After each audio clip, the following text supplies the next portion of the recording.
Hello friends, welcome to latest leaves and lines. Teddy bear pastel sketch వాసిన teddy బేర్ని నవ్వుతూ చేతులు మొహంపై పెట్టుకున్నట్లుగా గీస్తూ ఈ స్కెచ్ని డ్రా చేస్తున్నా. ఫస్ట్ నేను బ్రౌన్ పెస్టల్తో టెడ్డీ బేర్ను ఫేస్ నుండి గీయడం స్టార్ట్ చేసి హ్యాండ్స్ ఫేస్పై పెట్టుకున్నట్లుగా గీస్తూ లెగ్స్ని గీస్తూ ఐస్ని గీస్తూ ఇయర్స్ని గీస్తూ కొన్ని డీటెయిల్స్ షేడింగ్స్ ఇస్తూ స్కెచ్ వాసిన. వ్యాలంటైన్ వీక్లో 4th డే టెడ్డీ డే. ఇష్టాన్ని తెలపడానికి టెడ్డీ బేర్ బొమ్మలను గిఫ్ట్గా ఇచ్చే సందర్భం. ఈ రోజును ఒత్తిడిని తగ్గించి ఆత్మీయ అనుభూతిని పంచుకోవడానికి జరుపుకుంటారు.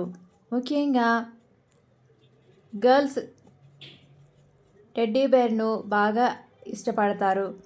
అమెరికా అధ్యక్షుడు రోజ్వెల్ట్ ఒకసారి వేటకు వెళ్ళినప్పుడు ఒక ఎలుగుబంటి పిల్లను కాపాడిన ఘటనకు గుర్తుగా టెడ్డీ బేర్ ప్రసిద్ధి చెందింది. ఈ స్కెచ్ మీకు నచ్చుతుందని అనుకుంటున్నా. మీరు కూడా ట్రై చేయండి.